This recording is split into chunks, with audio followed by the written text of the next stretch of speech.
Hey, that time is getting close again. You need some tips and strategies for your upcoming 2018 fantasy football draft?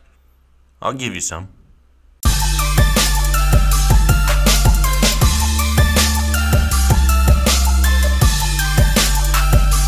Hey, what's going on, guys? Jake, Fantasy Headliners, coming at you again. Today we're going to be talking about some tips and some strategies, though, for this upcoming fantasy football season.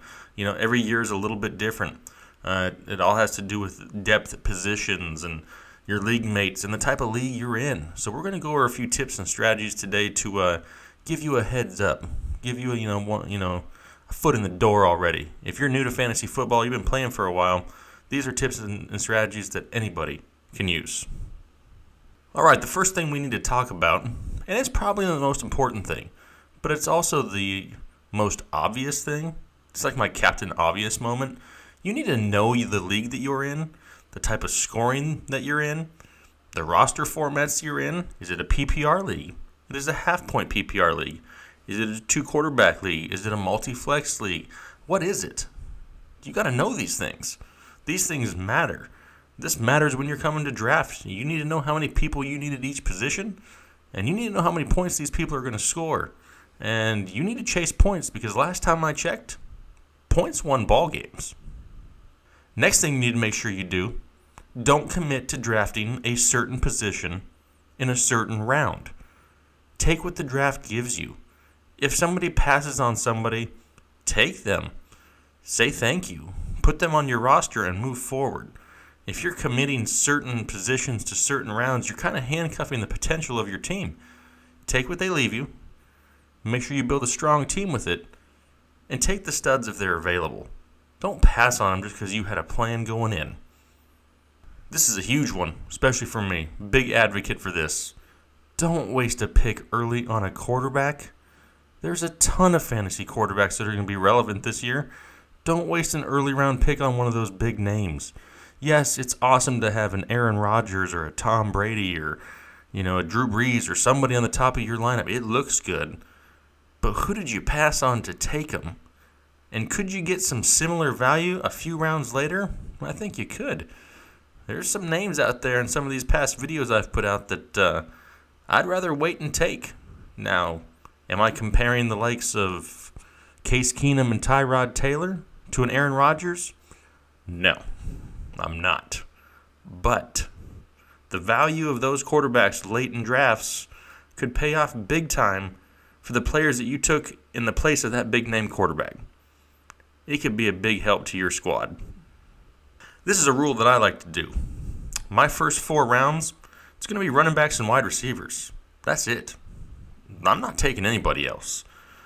Going into the 5th round, you better have at least 2 running backs and 2 wide receivers based on your league roster format. That's important. Those are the most important positions outside of quarterback. And you need to make sure you have depth. Now, am I saying fill your bench before you fill your starting lineup? No, I'm not. But you know what? You need to have as many studs in those wide receiver and running back slots as you can get.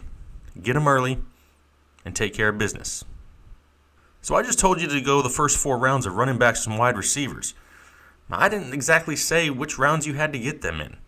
All I'm going to tell you is this with running backs. And if you've played fantasy for a while, you're starting to see it. Majority of NFL teams are going to running back committees. And what does that mean for us fantasy guys? Headaches, anxiety, heartburn, all those things. Anger. I get angry a lot because there's a lot of committees. And you're looking at somebody to get you 15 to 20 carries and all of a sudden they come in and get 8. That's a problem. Make sure you're getting as many of these workhorse running backs as you can get. But everybody knows that. Everybody's trying to do the same thing. So if I were you, running backs go early.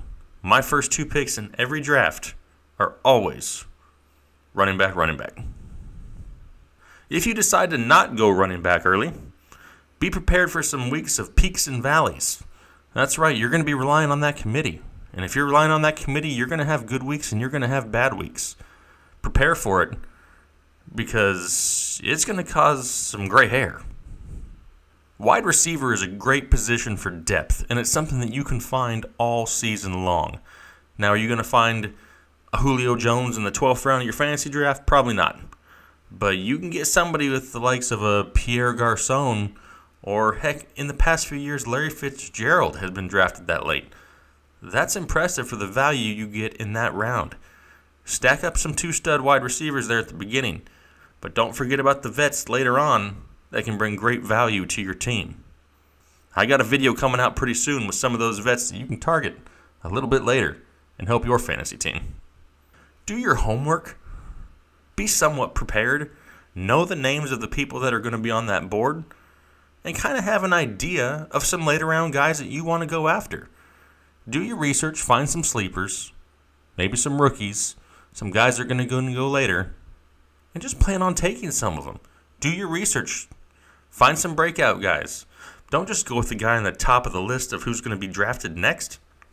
What kind of fun is that? Do some research. Get yourself a name, a list of names that you can reference later in drafts. Some guys that you want to target. Make sure you're checking this channel for those names. Last thing I want to mention is, listen, your flex spots. Most leagues have at least one flex spot. And don't forget about the flex spot. That shouldn't be the last spot filled on your starting roster. It should probably be the 5th round pick. Think about it. I just told you to get 2 running backs and 2 wide receivers in the first 4 rounds. That doesn't mean that you can't keep getting them after that. If somebody's there that's a stud that's available, pick him up. Throw him in your flex spot. You can't have too many studs in your starting lineup. All right, guys, those were just a quick few tips and strategies that I like to use in my fantasy drafts, but I want to make this interactive. There's lots of questions, there's lots of league types, lots of different ways to do this. I need you to ask me some questions down below. I'll make sure I answer every single one of them, and I'll give you the tips that you need to be successful in your fantasy draft. I really appreciate the support. Make sure you guys are liking, commenting, and subscribing. I'm looking forward to hearing from you, and we'll talk to you later. Thanks. Bye.